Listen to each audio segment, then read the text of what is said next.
Oi, Corvinhos! Oi, Corvinhos! Oi, Corvinhos! A gente voltou e estamos aqui com a nossa convidada mais que especial, a Gil Domingues. Olá, meninas, muito obrigada por me terem aqui, tô muito feliz.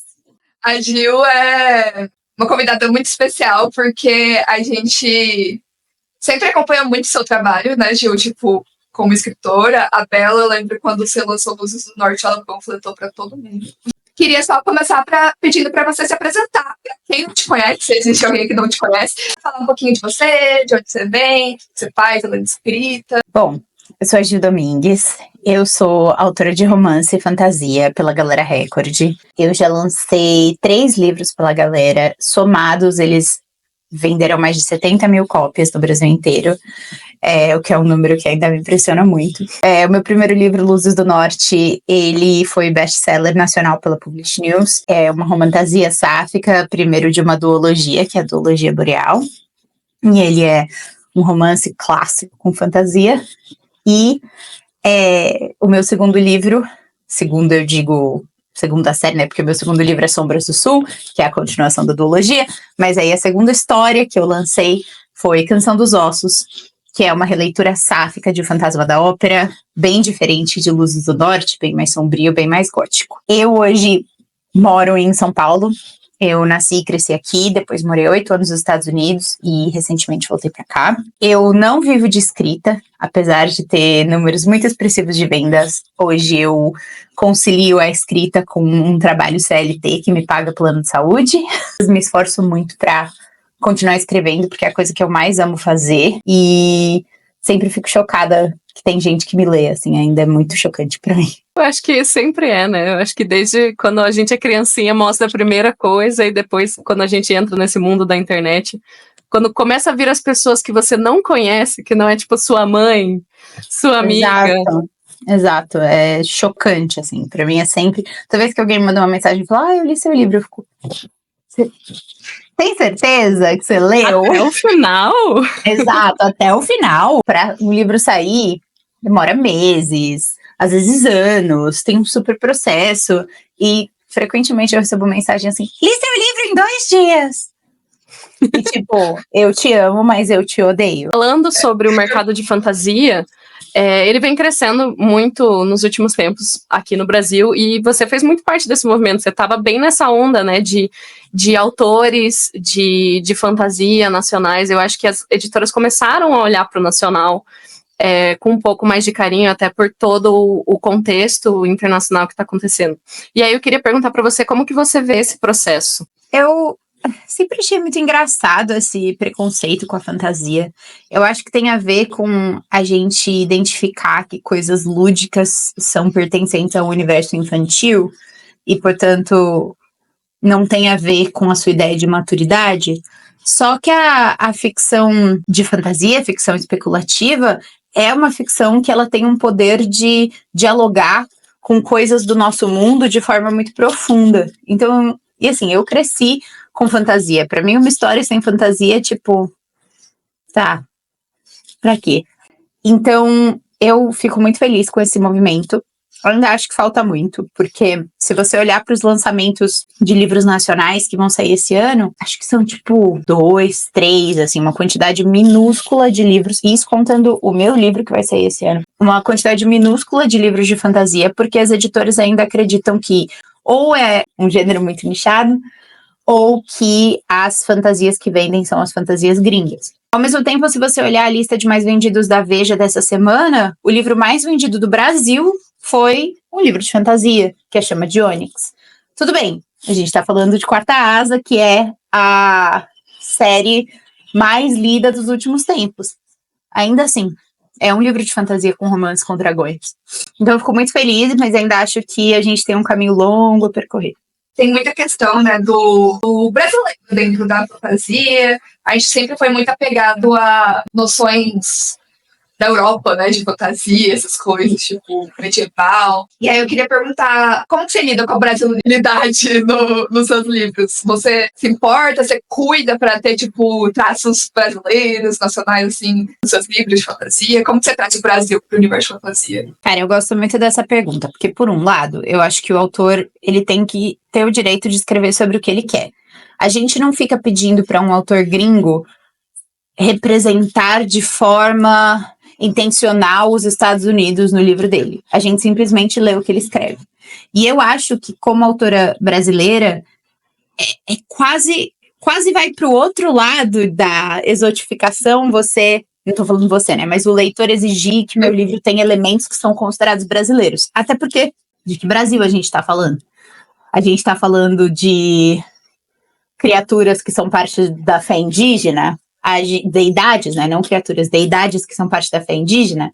A gente está falando da vida em São Paulo. Que vida em São Paulo? A vida de classe média, a vida de classe altíssima? Qual é a diferença dessa vida para uma vida gringa? Eu, pessoalmente, acho que nós somos muito plurais e que é importante a gente reconhecer essa pluralidade. É por isso que nos meus livros você vai ver, tipo, cada um dos meus livros tem inspirações muito distintas. E nenhuma delas é o que você chamaria de brasileiro, eu acho. Luzes do Norte se passa num lugar que é muito frio e que neva, e Canção dos Ossos se passa num lugar que é meio que uma mistura da França com a Rússia, umas inspirações que são europeias. Mas acho que tudo que eu escrevo ele é brasileiro, porque eu sou uma autora brasileira. Busco colocar nomes que sejam em português, eu busco colocar termos que sejam em português, eu gosto muito da minha língua. Então isso é um lado da coisa. O outro lado da coisa é que eu acho importante a gente questionar quais são as nossas influências. Porque não é à toa que a gente gravita para essas inspirações europeias. Não é à toa que a gente consome, e não só literatura, ficção que fala desses temas. É porque nós somos um país que culturalmente é muito colonizado e que tem muito pouco incentivo à cultura local. E aí, isso vai tirando da gente a nossa habilidade de formar a nossa identidade cultural. Então, eu comecei a me questionar muito quais eram as minhas influências. Por que eu estava gravitando para uma coisa europeia, de novo. Então, no meu último livro, eu procurei me aproximar de referências que eram muito minhas. E assim, todos os meus livros, eles são muito, muito, muito pessoais. Nas referências, porque são coisas que eu vivi, mesmo que não sejam necessariamente no Brasil, e também nas histórias. Nesse novo livro, eu procurei ir atrás de referências minhas brasileiras. Uma coisa que eu sempre amei foram novelas. Então eu queria uma coisa que tivesse uma sensação novelesca. Eu queria que se passasse, não no Brasil, mas numa versão ficcionalizada do Brasil. Tipo, do mesmo jeito que Canção dos Ossos não se passa na França nem na Rússia, mas tem inspiração, eu queria que fosse inspirado em alguns dos lugares que eu frequentei, que eu acho importante a gente questionar. Quais são as nossas referências? Porque senão, toda a literatura fica muito derivativa. Você vai ver reescritas de, sei lá, Quarta Asa 1 bilhão de vezes. E, eventualmente, você vai começar a querer procurar outra coisa. Você tem alguém que se indica no mercado de fantasia nacional, assim, alguém que foi referência pra você, ou que você gosta muito, que você gostaria de deixar? Várias pessoas, eu tenho muitas indicações, e não deixa eu passar muito tempo nessa, porque eu vou passar muito tempo falando. A primeira, e assim, eu tenho sorte dessas pessoas serem, além de tudo, minhas amigas, mas a primeira pessoa que eu vou indicar é a Paola Siviero, que escreveu O Alto da Maga Josefa, que é um livro que tem inspirações na cultura nordestina. A Carol Chiovato, que escreveu Porém Bruxa, que é uma fantasia urbana que se passa em São Paulo. E Árvore Inexplicável, que foi um dos livros mais legais que eu li ano passado, também se passa em São Paulo.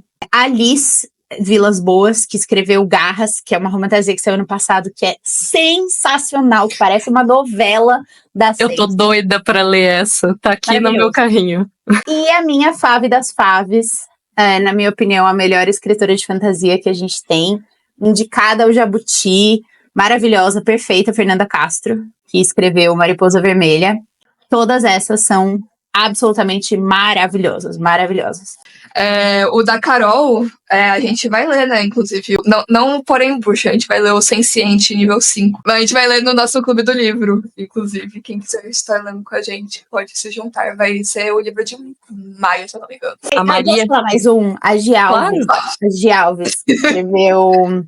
Dos fantasmas? Os Fantasmas da Também tá na Nossa. Eu tava Também tá na lembrando do nome que foi publicado como independente. Perfeita, maravilhosa, fantasia sáfica nacional. Da Giaves também está no nosso clube do livro de literatura das Corvos. Nosso clube de literatura das Corvos vai ser um livro de outubro para comemorar. E se vocês quiserem mais um livro de Halloween, a minha autora de terror preferida é a Karine Ribeiro.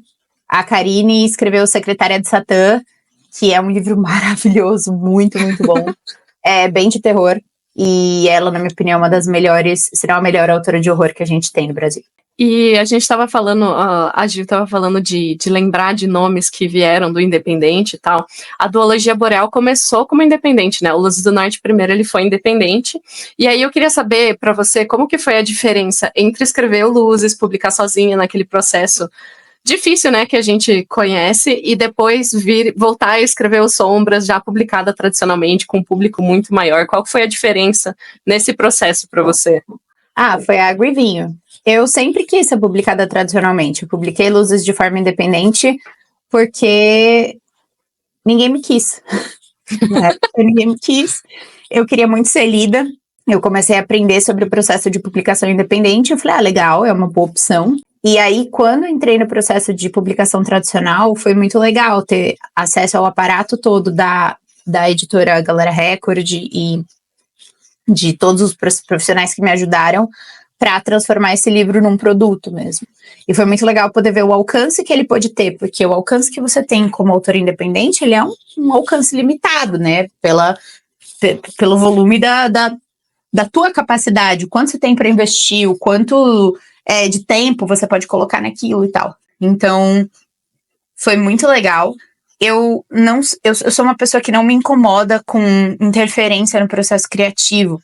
Então, pessoas dando pitacos, pessoas falando as próprias opiniões e tal. Essa independência nunca foi um ponto não é importante, mas assim, eu gosto de ter essa participação, eu acho legal. Então, essa parte foi muito boa para mim e me ensinou muito, muito mesmo a ser não só uma escritora melhor, mas eu espero uma profissional do livro melhor.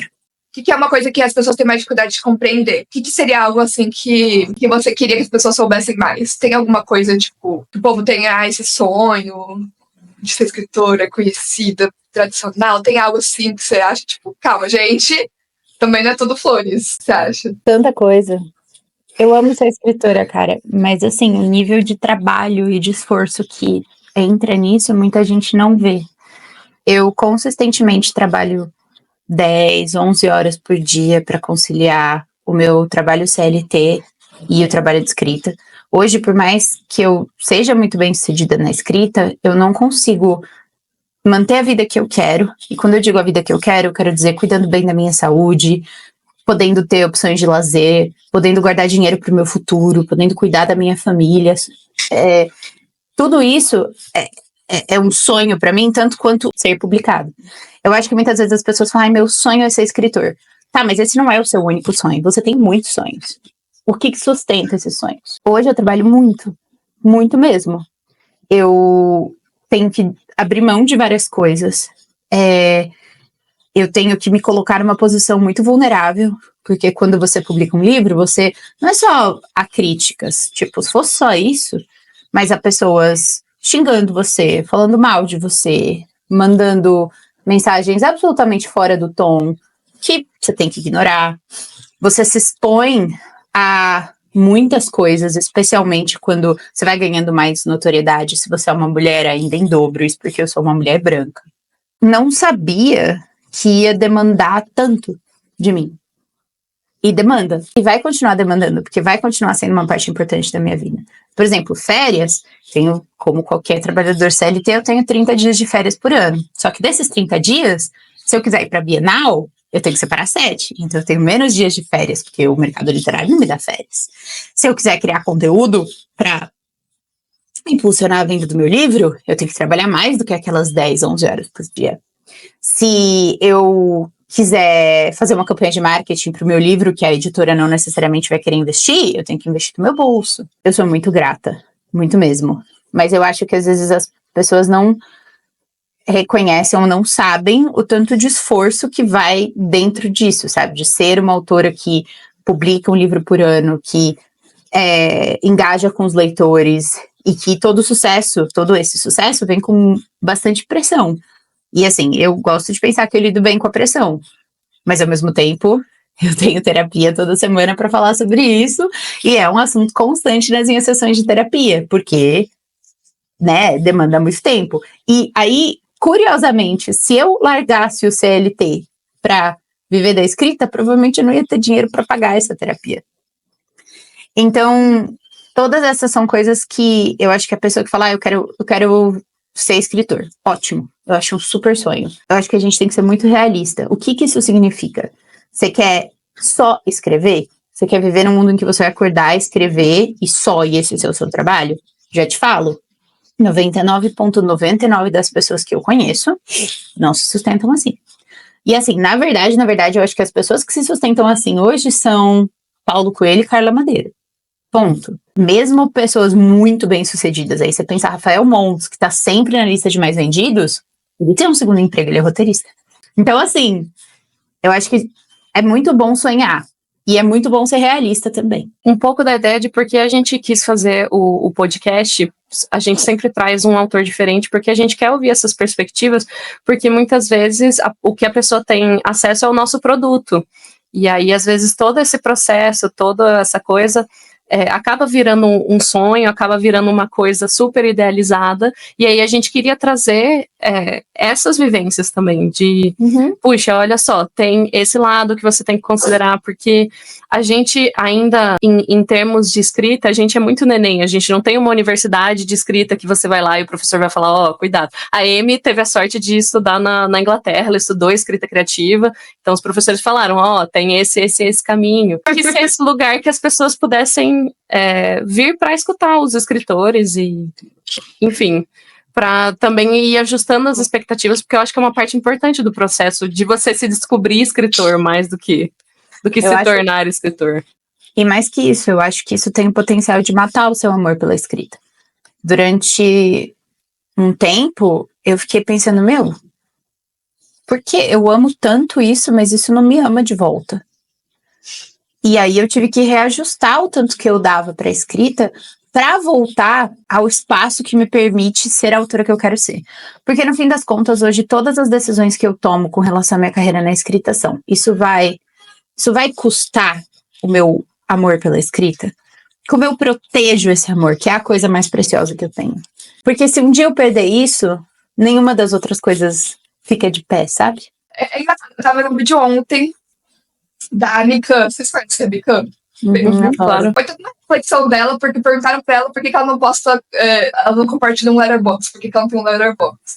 E aí é um papo sobre não conseguir mais discernir momentos de prazer, principalmente quem tá na área do entretenimento. Em teoria, a gente, como escritor de ficção, a gente tá na área do entretenimento, a gente começou a escrever porque a gente gosta, né? Tipo, não foi seu pai falando, tipo, vai fazer escrita assim, sabe? Tipo, meu sonho pra você é que você seja uma escritora fodida. É algo que a gente gosta, e aí a gente meio que transformou em esse trabalho, e aí virou aquele papo de não trabalhe com o que você gosta, porque senão você vai odiar. Mas, ao mesmo tempo, vira também, né, uma coisa que você associa ao trabalho, não fica mais só prazer. E aí é difícil achar o equilíbrio de, tipo, cadê o que eu gostava? Cadê o que era minha paixão sobre isso, né? Tipo, por que eu comecei? Né? É muito maluco pensar isso. Foi assim que eu matei o meu amor por desenhar. Até hoje, tô tentando voltar e tal, mas eu fui fazer pós em animação, e aí eu desenhei tanto em 2020 para fazer a minha animação, que eu falei, cara, eu nunca mais quero pegar num lápis na minha vida. E aí até hoje tá desse jeito. Sabe que eu adoro desenhar. Uma coisa que eu faço muito nas minhas horas vagas. Eu fiz design e tal. E eu comecei a fazer design gráfico porque eu queria trabalhar com animação, porque eu adoro animação. E aí, quando eu fui para os Estados Unidos, eu fiz um curso numa escola que era era perto de onde ficava o campus da Pixar, que sempre foi meu sonho, trabalhar na Pixar e tal. Eu fiz, 2 semanas de aula, eu falei, não quero isso pra mim, não. Tipo, eu gosto muito de desenhar, mas não é isso. Tipo, não é. Eu vou ser a pessoa mais infeliz do mundo. A gente muitas vezes não sabe o que a gente sonha. Tipo, a gente sonha com uma coisa e até viver essa coisa, ela não realmente vai ser, o nosso sonho não realmente vai ser a visão realista dela. E eu não acho que o segredo é não sonhar. Eu acho que o segredo é ser flexível. Entender que os sonhos que você tinha não necessariamente se encaixam na tua visão da tua vida, e tudo bem. E como que você ajusta isso? Tipo, hoje eu quero continuar escrevendo, eu vou continuar escrevendo. A escrita é importante pra mim, é uma carreira. Mas eu não vou largar o meu CLT pra isso. Então, preciso tirar pressão de algum lugar, porque senão a gente explode. Nas palavras do Lin-Manuel Miranda, a gente sonha com um novo começo, mas a gente sonha no escuro pela maior parte. Uhum. Então a gente vai descobrindo. Mas vamos lá, a gente sempre fala aqui no programa sobre como cada livro é uma aventura nova e que dificilmente você aprende tudo que você tem para aprender com 1, 2, 3 publicações. Mas os seus livros, eles têm públicos muito diferentes. Então, você tem a Duologia Boreal, aí você tem o Canção dos Ossos, que é mais dark, você tem o Segredo do CEO, aí você tem o Guia da Jovem Bruxa. Como é que você sente qual que é a sua dica para navegar esses públicos diferentes? Eu vou ser bem sincera com vocês. Isso pra mim é natural. Eu sou uma pessoa muito plural. Eu gosto de 1 milhão de coisas. Se você ver a minha lista de leituras, esse ano eu acabei de terminar de ler Gideon a Nona. Eu li ele pela primeira vez em 2022. E aí eu reli Gideon, Harold e Nona agora de novo. Eu acabei de terminar a trilogia. Tô obcecada. Obcecada, só penso nisso, só falo disso, só vejo fanart disso, leio fanfic disso. Então, tipo assim, você só lê fantasia. Não. Essa semana eu tava falando pro meu marido que um dos meus livros preferidos é um livro de não ficção, de 1900 e bolinha, que chama Como Mentir com Estatística. Tipo, essa sou eu. Eu sou uma pessoa que ama musicais, filosofia, e ama mitologia grega, e ama novela. As minhas referências, elas são essas. E assim, eu gosto de coisas novas. Depois que eu fiz uma coisa, eu não tenho muita vontade de ir lá e repetir essa coisa. Eu quero fazer uma coisa diferente. Mesmo que eu seja pior nessa coisa diferente, porque aí pelo menos eu aprendi uma coisa nova. Eu tenho a sorte de ter leitoras que me acompanham nessa jornada e eu sou muito grata. E eu falo abertamente, tipo, se o que você gostou de Luzes do Norte, que é um livro fofo, não leia a Canção dos Ossos. Tá tudo bem, eu não vou ficar brava, tá tudo certo. Eu tento comunicar de forma muito clara o que cada livro é, para que ele encontre o seu público-alvo. Pra mim, esse é o mais importante. Mesmo meu próximo livro é uma comédia faroeste. Sabe? Tipo, não tem... Totalmente. Totalmente. E vai ser assim. Quem sabe o próximo livro que eu vou escrever não vai ser um sci-fi. Eu gosto disso. E eu acho que talvez a minha marca registrada seja o que as pessoas podem esperar o inesperado. Estão discutindo Gideon. A Tamsin me ensinou, ler os livros dela, né? Me ensinou uma coisa que eu tento aplicar muito nas minhas histórias. Graus variados de sucesso, tá? Mas que é cada palavra, cada frase, ela tem um motivo pra estar lá. Literalmente, assim, às vezes tem uma frase que você olha e fala, ué, parece que é pra encher linguiça. Não é. Toda frase tem um motivo pra estar lá. E eu acho que é uma escrita que, apesar de ser um livro longo, ela é econômica. E isso é uma coisa que eu tenho que trazer para os meus livros. Econômico no sentido de, tipo, como eu posso dizer isso? O que eu preciso para dizer isso? Eu vou colocar o que eu preciso para dizer isso. Então, eu acho que para quem escreve fantasia, realmente é necessário, assim. Você tem o Canção dos Ossos, né? Que é publicado pela Galera, que é uma releitura de Fantasma da Ópera. E você também escreveu o Guia da Jovem Bruxa, para fazer amigos e enfrentar pessoas, que é releitura de Wicked. Aí eu queria perguntar para você como que é essa sua inspiração dos musicais, né? Para fazer as releituras das suas histórias. Tem algum outro musical que você tem interesse de explorar? Eu amo musical, sempre gostei. E eu tive o privilégio de morar 3 anos em Nova York. E era uma época que eu tava um pouco afastada das minhas amigas e tal. Eu ia sozinha assistir. Eu pegava, tipo, a promoção do dia que tinha, era mais barato. E tem uma coisa pra mim sobre, tipo, teatro e ver as pessoas ali, ver uma história, eu não sei, é muito mágico. Se eu fosse fazer uma outra releitura, cara, eu não sei, porque assim, o meu musical preferido, na verdade, nem é Fantasma da Ópera, curiosamente, é Hadestown. Só que Hadestown já é uma releitura. Ele é uma releitura do mito da Perséfone e do Hades e do Orfeu e da Eurídice. Então eu não faria uma releitura de Hadestown. Mas ultimamente, eu ando obcecada com a Odisseia. Porque eu tenho ouvido muito Epic, que é um musical da Odisseia. E eu tô obcecada. E aí eu tenho uma ideia que é uma releitura da Odisseia. Então eu faria isso. Eu amo Mamma Mia, então também é uma outra coisa. Mas assim, não sei, tipo, eu quis escrever uma releitura de Fantasma da Ópera porque tinha uma coisa que eu achava que faltava na história. Tinha uma coisa que eu queria dizer, que é uma história essencialmente sobre o que eu acho, a minha versão da personagem da Christine. E o meu entendimento da relação da personagem da Christine com a personagem do Eric. Eu sempre tive essa percepção. Um dia me deu um estalo, eu falei, eu acho que é isso que o musical quer dizer. E aí eu escrevi a minha versão. Eu acho que para eu fazer uma releitura, eu preciso ter algo a dizer. Mesma coisa com o Guia da Jovem Bruxa. Tinha algo que eu queria dizer, que é a Elphaba e a Glinda se beijam. Sim. Eu acho que, enquanto eu não tiver nada para dizer, a releitura pela releitura, ela não necessariamente me interessa. Mas, outro que eu talvez faria uma releitura é Sweeney Todd, porque eu gosto muito do gótico e tal. Mas, por enquanto, não tem nada no meu horizonte. Uma das minhas escritoras favoritas, ela falou numa entrevista que, tipo, as ideias pra ela começar uma história é sempre uma pergunta. Tipo, se a escuridão fosse um lugar. Eu acho uma pergunta muito interessante de fazer. Se você tem um jeito, assim, pra começar suas ideias, suas histórias. Você tem uma pergunta, você começa com um personagem, você começa com um mundo. Como que você sente que brota a primeira sementinha pra uma história? Cara, as ideias vêm de todo lugar. Ideia é barato. Ideia é que nem banana. Toda hora eu tenho uma ideia nova. Ela às vezes vem da colisão de coisas pelas quais eu tô obcecada naquele momento. Às vezes ela vem de uma frase que alguém fala que eu fico tipo, opa! Às vezes ela vem de uma história que alguém contou, às vezes ela vem de uma música, de um outro livro que eu tô lendo. Todo lugar.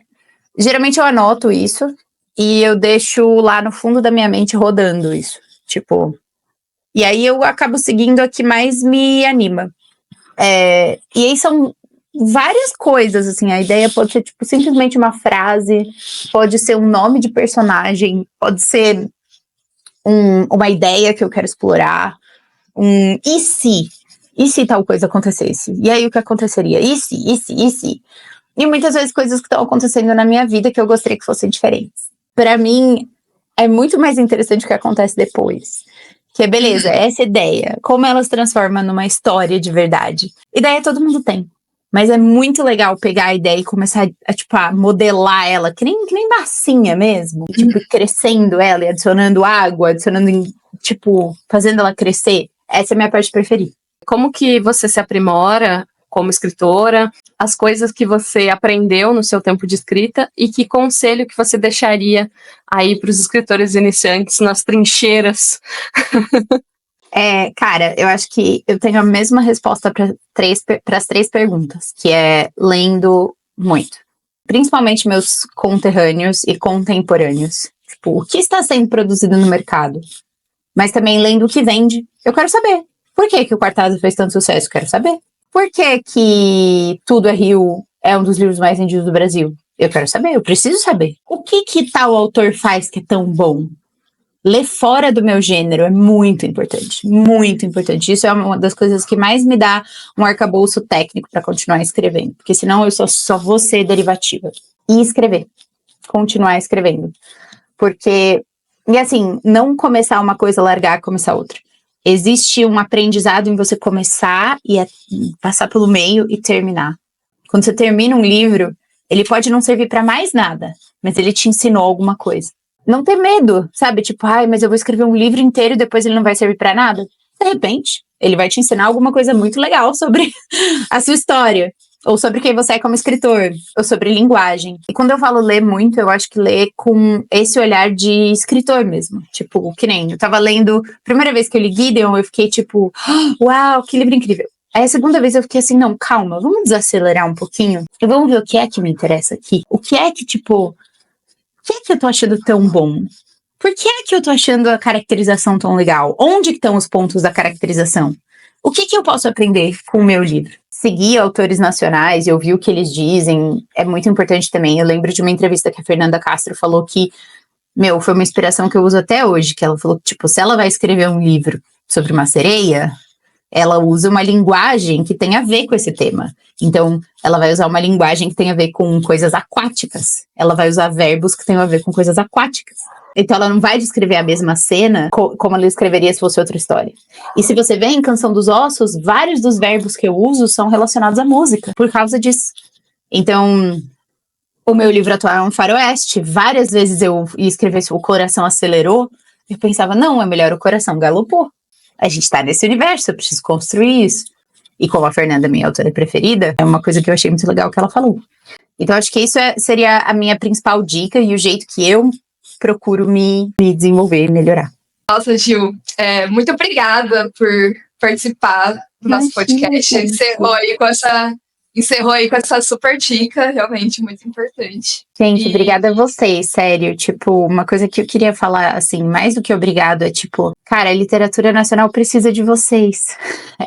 São espaços assim, são momentos assim, que fazem as nossas vozes chegarem em mais lugares. A gente é tão desvalorizado, então ter um espaço em que a gente pode falar sobre as nossas histórias e se conectar com leitores é muito importante. E eu sou muito, muito, muito grata mesmo. Parabéns pelo trabalho, muito obrigada. Obrigada, Gil.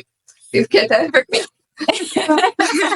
Gil, aonde que as pessoas podem te encontrar para saber dos seus livros? Eu tô em todas as redes como @Gil L. Domingues. A única rede que eu não tô atualizando mais é o meu Twitter, Descanse em Paz. Mas tô no Blue Sky, tô no Instagram, tô no TikTok. Enquanto é só isso, já tá bom. Eu tô no Letterboxd, mas não é pra me seguir lá. Aproveitando para avisar que agora o CorvaCast tem casa no Instagram. Agora nós somos @CorvaCastPod. Vocês podem seguir por lá. A Amy fez um trabalho maravilhoso fazendo toda a identidade visual do nosso podcast. Como sempre, os episódios vão estar no canal da Amy, no Museu Invisível, e também no meu Spotify. É só procurar CorvaCast, vocês vão nos encontrar por lá. Vocês podem me seguir no BN Enigma, tanto no TikTok quanto no Instagram. E a Amy pode falar os arrobas dela. Pode me seguir no MCustódio, MY, não é? MY Custódio, ou @Museu Invisível, que eu tô tentando ressuscitar aquele Instagram. E aí eu quero também pedir para vocês curtirem o podcast e também seguirem ele no Spotify, porque é muito importante também no Spotify ajudar desse jeito e ter como comentar por lá. Descobri recentemente. Então, comentem por lá, avaliem, e também no YouTube para a gente conseguir crescer mais com esse projeto aí, trazer cada vez autores nacionais para vir conversar com a gente, porque, que nem a gente falou, a gente quis fazer porque é algo muito importante, né? A gente sente importante, a gente sente que é algo que está em falta aí no nosso país. Então, a gente queria ter esse lugarzinho para bater papo com autores e trocar essa ideia e divulgar, né? Trabalho nacional. Mais uma vez, muito obrigada, Gil. Obrigada a vocês. E a gente se vê no próximo episódio. Tchau. Tchau, Corvinhos!